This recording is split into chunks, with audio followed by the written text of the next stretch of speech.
Artificial ഇൻ്റലിജൻസിൻ്റെ വരവോടെ മനുഷ്യന്മാരുടെ ജോലി പോകുമെന്ന പേടി തന്നെ തീർന്നിട്ടില്ല.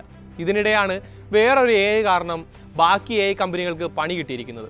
ആപ്പ് സ്റ്റോറിൽ ഡൗൺലോഡുകളുടെ എണ്ണത്തിൽ ChatGPT ഒരു ചൈനീസ് കമ്പനി മറികടന്നെന്ന റിപ്പോർട്ട് അങ്ങ് സിലിക്കൺ വാലിയെ വരെ വിറപ്പിച്ചിരുന്നു. യുദ്ധഭൂമിയിലേതാ പുതിയൊരു ഭടൻ എന്ന മട്ടായിരുന്നു ആദ്യം. പക്ഷേ പോക്കത്ര ശരിയല്ല എന്ന് വിധിച്ച ചില രാജ്യങ്ങൾ ഡീപ്സീക്കിനോട് കടക്ക് പുറത്ത് എന്ന് പറഞ്ഞിരിക്കുകയാണ്. ചൈനീസ് സാങ്കേതിക വിദ്യയെക്കുറിച്ചുള്ള സുരക്ഷാ ആശങ്കകളും ഉപയോക്താക്കളുടെ സ്വകാര്യ വിവരങ്ങൾ ചോർന്നു പോകുമെന്നോ പേടിയുമൊക്കെയാണ് ഡീപ്സീക്കിനെ തടയാൻ കാരണമായി US അടക്കമുള്ള രാജ്യങ്ങൾ പറയുന്നത്. അധികം ആരും കേട്ടിട്ട് പോലുമില്ലാത്തൊരു ചൈനീസ് AI സ്റ്റാർട്ടപ്പ് വളരെ ചുരുങ്ങിയ സമയം കൊണ്ട് ലോകത്തെ ടെക് ഭീമന്മാരെയെല്ലാം വിറപ്പിച്ചാണ് പുതിയ മോഡൽ വരവറിയിച്ചത്. US ഓഹരി വിപണിയിൽ നിന്ന് ഒറ്റ ദിവസം കൊഴിഞ്ഞുപോയത് $1 ലക്ഷം കോടി US പക്ഷേ ഒറ്റയ്ക്കായിരുന്നില്ല. പല ടെക് കമ്പനികളുടെയും വിപണി മൂല്യം മൂക്കുകുത്തി വീണിരുന്നു. ഇപ്പോഴാ പേര് കേൾക്കുന്നത് തന്നെ സിലിക്കൺ വാലിയിലെ മുതലാളിമാർക്ക് കലിയാണ്. ഇനിയും ഡീപ്സീക്ക് എന്താണെന്നറിയില്ലേ? എന്നാൽ ആദ്യം അതൊന്ന് പരിചയപ്പെടാം. 2023 അവസാനത്തിൽ ചൈനീസ് ഹെഡ്ജ് ഫണ്ട് മാനേജറായ ലിയാങ് വെൻഫെങ് കിഴക്കൻ ചൈനയിലെ ഹാങ്ഷൌവിലെ AI ലാബിൽ നിർമ്മിച്ച AI മോഡലാണ് ഡീപ്സീക്ക്. എന്തിനും ഏതിനും ChatGPT എന്ന ആളുകളുടെ മൈൻഡ് ഒറ്റ രാത്രി കൊണ്ട് മാറ്റിമറിച്ചാണ് ഡീപ്സീക്ക് എത്തിയത്. ഇവരുടെ ആദ്യ ലാർജ് ലാംഗ്വേജ് മോഡൽ പുറത്തിറങ്ങിയത് 2023 നവംബറിലായിരുന്നു. പക്ഷേ കാര്യങ്ങൾ മാറ്റിമറിച്ചത് 2025 ജനുവരിയിൽ പുറത്തിറങ്ങിയ ഏറ്റവും പുതിയ മോഡലായ ഡീപ്സീക്ക് R1 ആണ്. R1, R10 എന്നീ 2 മോഡലുകളാണ് ഡീപ്സീക്കിനുള്ളത്. പെർഫോമൻസിന്റെ കാര്യത്തിൽ ChatGPTയേക്കാൾ 1-2 പടി മുന്നിൽ നിൽക്കും. ഉപയോക്താക്കൾക്ക് പരിധിയില്ലാതെ സൗജന്യമായി ഉപയോഗിക്കാമെന്നതും പ്രത്യേകതയാണ്. ഒറ്റ ആഴ്ച കൊണ്ട് US-ലും ബ്രിട്ടനിലുമടക്കം ഏറ്റവും അധികം ആളുകൾ ഡൗൺലോഡ് ചെയ്തെന്ന റെക്കോർഡ് ChatGPTയെ മറികടന്ന് ഡീപ്സീക്ക് അങ്ങനെ സ്വന്തമാക്കി. 97% ഡീപ്സീക്കിന്റെ വിജയക്ഷമത. ഇത് ChatGPTയേക്കാൾ മികച്ചതാണ്. AI എന്നത് അത്ര ചെലവുള്ള കാര്യമല്ലെന്ന് കൂടിയാണ് ഡീപ്സീക്ക് തെളിയിച്ചത്. ഈ AI ടൂൾ ഉണ്ടാക്കിയെടുക്കാൻ ഡീപ്സീക്ക് ഉണ്ടാക്കിയ സ്റ്റാർട്ടപ്പിന് വളരെ കുറഞ്ഞ ചെലവ് മാത്രമേ വേണ്ടി വന്നുള്ളൂ. സിലിക്കൺ വാലിയിലെ കമ്പനികൾ $1 ബില്യൺ മാത്രം കണക്ക് പറഞ്ഞിരുന്നിടത്താണ് ഒരു കുഞ്ഞൻ ചൈനീസ് സ്റ്റാർട്ടപ്പ് കമ്പനി സിമ്പിളായി വന്ന് ഓഹരി വിപണിയും കൈയടക്കി നിൽക്കുന്നത്.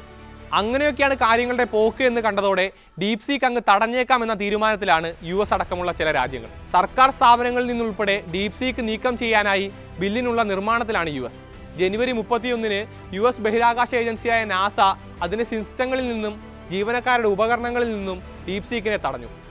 ഡേറ്റകൾ ചൈനയ്ക്ക് കൈമാറാൻ സാധ്യതയുണ്ടെന്ന ആശങ്കയിലായിരുന്നു നീക്കമെന്നാണ് വാൾസ്ട്രീറ്റ് ജേണലിലെ റിപ്പോർട്ട്. US സർക്കാരിന്റെ നിർദ്ദേശം ലംഘിച്ച് ആരെങ്കിലും ഡീപ്സീക്ക് ഉപയോഗിച്ചാൽ പിഴവും തടയും ലഭിക്കുമെന്നും സൂചനയുണ്ട്. ടിക്ടോക്ക് നിരോധിച്ച അതേ കാരണങ്ങൾ കൊണ്ട് തന്നെയാണ് രാജ്യത്ത് ഡീപ്സീക്കും നിരോധിക്കുന്നത്. US-ലെ തന്നെ ടെക്സസിൽ നേരത്തെ തന്നെ ഡീപ്സീക്ക് നിരോധിക്കപ്പെട്ടിട്ടുമുണ്ട്. സുരക്ഷാ ആശങ്കകൾ ചൂണ്ടിക്കാട്ടി ദക്ഷിണ കൊറിയയും വ്യവസായ മന്ത്രാലയ ജീവനക്കാരുടെ ഉപകരണങ്ങളിൽ ഡീപ്സീക്ക് നിരോധിച്ചു. ഈ നിരോധനം താൽക്കാലികമാണെന്നാണ് അവർ പറയുന്നതെങ്കിലും ഇനിയൊരു തിരിച്ചുവരവ് ഉണ്ടാവുമോ എന്നത് സംശയമാണ്. ഡീപ്സീക്ക് മാത്രമല്ല ChatGPT ഉപയോഗിക്കുന്നതും നോക്കിയും കണ്ടും വേണമെന്നും ദക്ഷിണ കൊറിയൻ സർക്കാർ നിർദ്ദേശം നൽകിയിട്ടുണ്ട്.